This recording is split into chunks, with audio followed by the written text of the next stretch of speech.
Welcome to the third lesson of our music reading series. Our lesson for today is about note values, rest values, and the dot. We learned from our previous lessons about note reading on the clefs and its keyboard placement. Now in music, we don't just read the letter names and know which keys to touch on the piano or any instrument. We also need to learn about note values. What is the meaning of the term note values? Well, basically, note values pertain to duration, meaning note values tells us how long a note should last. As we discuss more about note values, we first need to learn about the parts of a note. So there are three parts of a note. First, we have the note head. The note head is the round shape we see in the note. This is the most important part of a note as it is the one indicating the letter name of the note when it is placed in the staff. We determine the letter name of the note by the position of the note head in the staff, whether it is in the specific line or space. The note head may be shaded or unshaded depending on its note value. The second part of a note is the stem. This is a vertical line that is connected to the note head. And then we have the third part, which is the flag or the leaf. This is a curvy sort of diagonal line that is connected to the end of the stem, and it is on the opposite side of the head. A note can have one or more flags. By knowing the parts of the note, we can determine the different figures and their specific note values. Now, let's talk about the different kinds of note values in common time.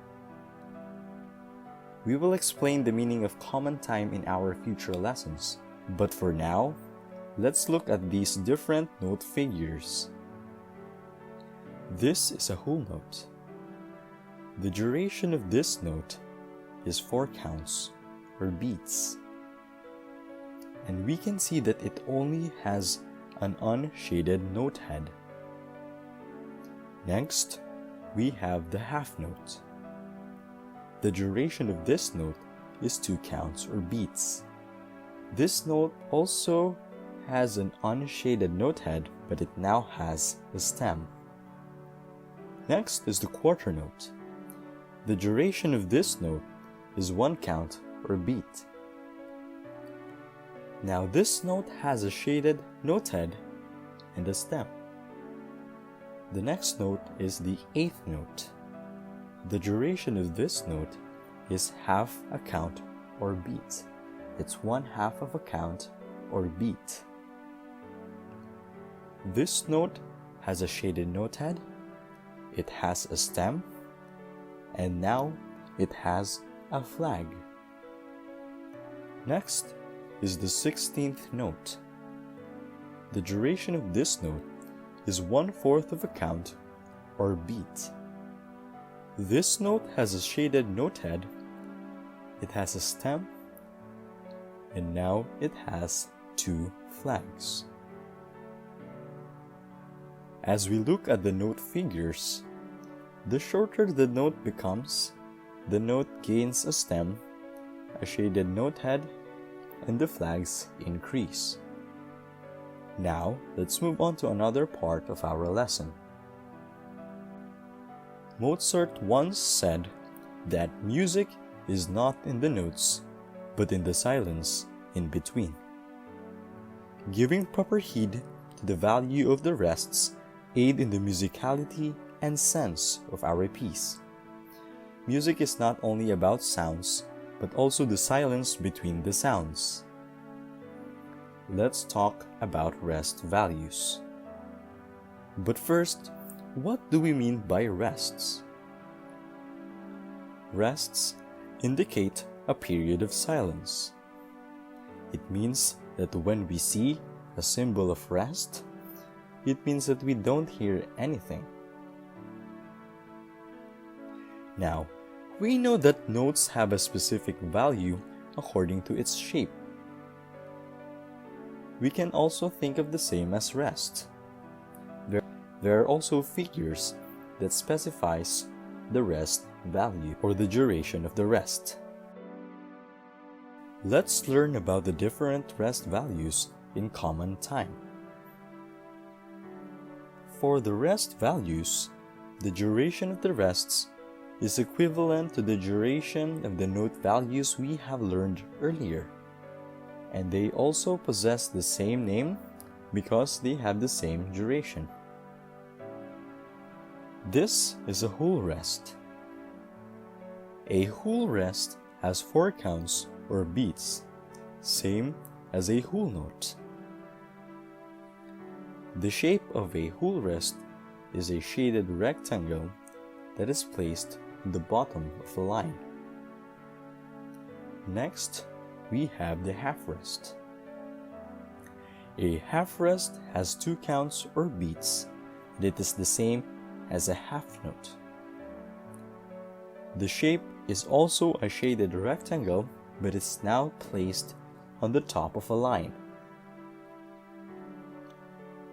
Next is a quarter rest.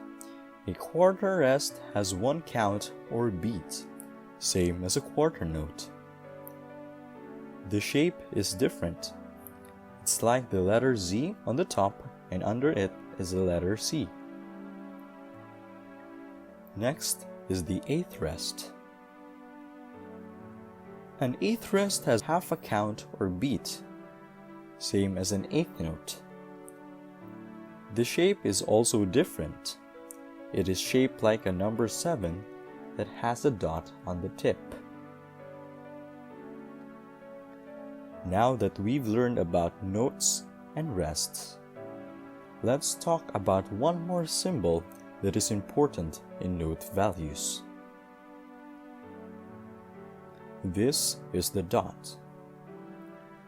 What is the dot exactly? The dot makes the notes or rest a bit longer. We can see the dot beside a note, specifically on the right side of the note head, and we can also see it on the right side of a rest. Let's explain further how it works. For the notes, a note with a dot is equal to the note plus the half of it.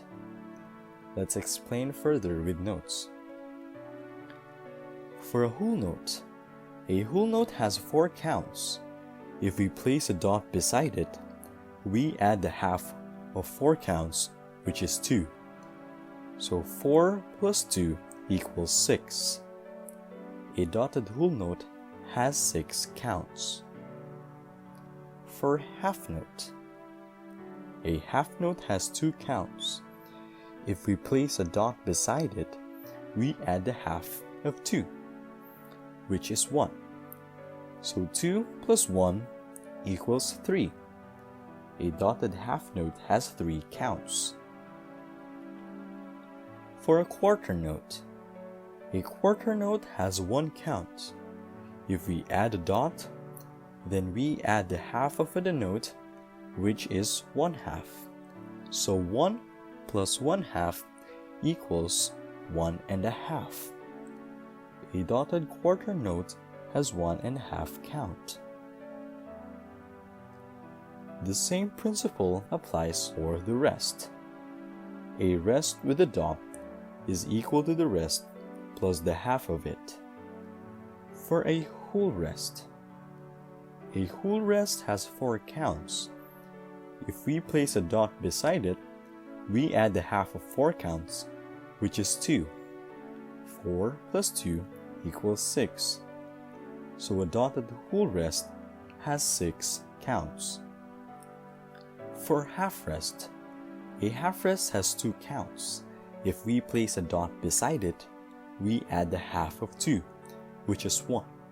So 2 plus 1 equals 3. A dotted half rest has 3 counts.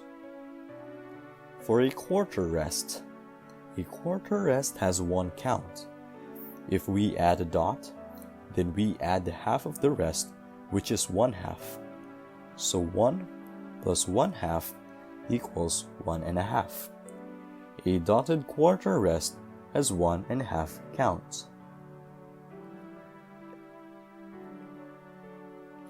So these are what we need to learn about note values. We need to keep in mind that in order to create good music, composers use different notes and rests to create different melodic and rhythmic patterns.